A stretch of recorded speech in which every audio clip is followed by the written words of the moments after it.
araw sa inyong lahat. Ako ay si Robert Romel Sigatus. Ngayon, ang aking babasahin ang aking mga tala-arawan mula Pebrero 19 hanggang Pebrero 23, 2024. So, ang unang tala-arawan ay naganap noong Pebrero 19, 2024. So, noong 7 AM, ako'y pumasok sa paaralan at agad kong binigay ang aking regalo kay Naomi, ang best friend ko. Nung nag-flag ceremony na, ako yung nagtaas ng pambansang watawat dahil sa aking best friend na si Naomi na sinabi na ako ay hindi pa nakakataas ng watawat. Sumunod, nung pagtapos na ng flag ceremony, ay nagsimula ng ESP. At nag-usap kami sa groupings. Habang nagre-representa ang grupo ni Jana, PS, ang galing nila. Yun, ang galing na acting nila.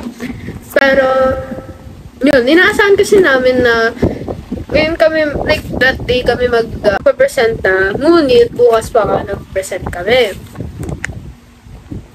So, nung habang nagtatanghal si Jana, nauntog siya. Nung sa scene na namatay siya, nauntog siya. Kahit may bag na sa kanyang ulo. Pero sumunod naman ang matematika. Nag-awardings kami ng awardings. Tapos top 2 ako sa klase.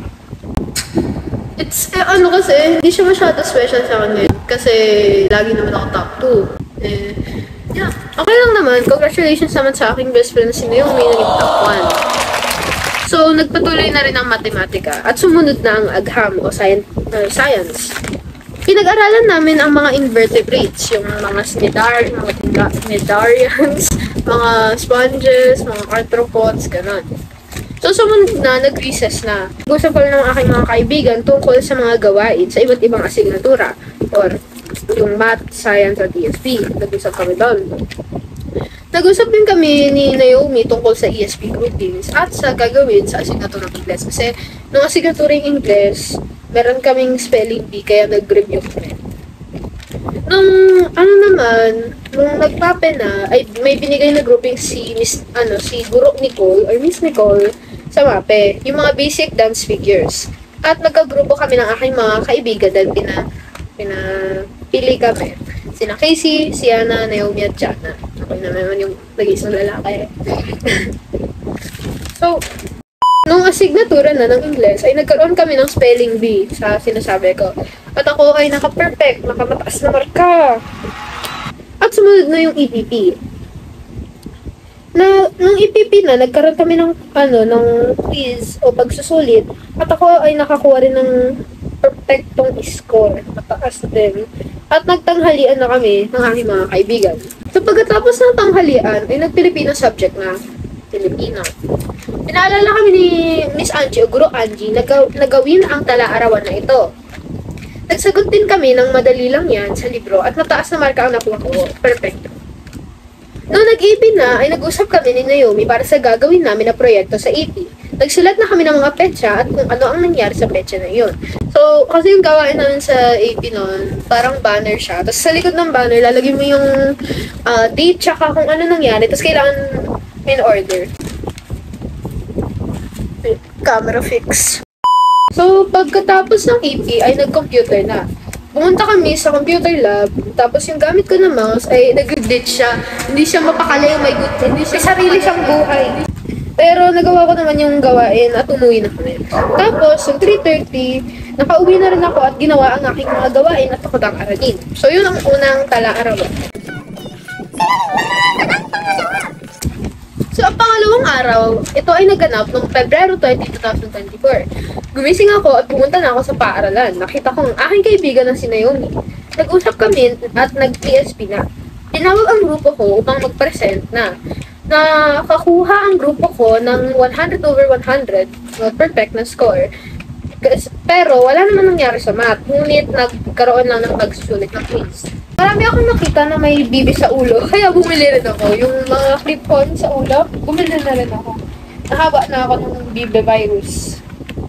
Naggawa na kami ng banner sa EP, ngunit hindi namin natapos, kaya itutuloy daw bukas. Hindi daw kami nag-computer lab doon, pero gumawa kami ng seatwork. Naka 4/5 ako, pero okay lang. Sumunod naman noon na umuwi na ako at ginawa ko ang EP sa bahay at itong tala-arawan. Ngayon ay matutulog na ako ng 10:35 PM. Wow! So early. Next. Pwede ba? Wag pa rin. Pangatlong araw na naganap noong Pebrero 21, 2023. Nung pumasok na ako, ay binati ko ang aking mga kaibigan na sina Casey, Jana, Naomi at Siana. Nag-flag ceremony na at nagsimula na ang ESP at may pinabasa si Miss Lexa at pinasagutan. PS, ginawa ko lang yun. Binigay na ni Miss Carmi ang pagsusulit namin sa matematika. At nakakuha ko ng 22/30. Medyo proud ako. Tapos, nagpagsusulit na ng scientifico. Medyo madali lang pala. Expect ko kasi mahirap. Tapos, pagkatapos no, nag-mapa na. At pinagawa sa amin ang basic dots figures. Sumunod na ang English at nag-pairings para sa gawain. Pinili ko si Naomi para sa partner ko. Nag-ESP na, tinuruan kami no, kung paano i-compute yung mga percent. So, nung nagtanghalian na, kumain ako kasama aking mga kaibigan. Casey, Jana, Siana, Naomi. Nagpilipino na at pinagawa sa amin ang talambuhay at nabunot ko ang talambuhay sa sarili o pansan.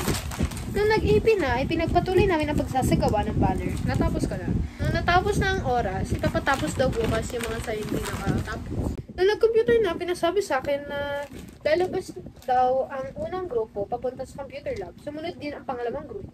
Nagalit ako dahil lumabas sila nung walang pag-utos ko. So yun, medyo nagalit ako, pero yun lang nga kasi, reasonable yung pagkalit ko kasi ayaw niya makinig. Tapos natapos na yung klase, umuwi na rin ako. Pero pumunta pa ako sa kaarawan ng kaklase ng kapatid ko at tuloy ang umuwi na at ginawa ang aking mga takdang aralin. So responsible! Yung pang-apat na araw, ito 1 page lang. Ito yung nagunap ng February 22, 2024. Nung pumasok na ako, ay binati ako ng mga kaibigan ko na sina Casey, Jana, Naomi, Siana, River at Robin. At kasama rin si MJ. Nung nag-ESP na, tinawag ako para isulat sa board mamaya ang gawain. Nung nag-English time, ay nag-quiz kami. Ang dami kong mali, kaya nalungkot ako. Nag-EP namin, ay tinulungan ko si Siana sa proyekto niya. Nung nag-computer time naman, ay pumunta kami sa computer lab at nagsulat ng mga scenes at transitions at patuloy na sinulat ko sa board ang gawain. Pagkatapos ay umuwi na ako at kumain, naligo at kumuha ng takdang aralin. At natulog na ng 9:30 PM.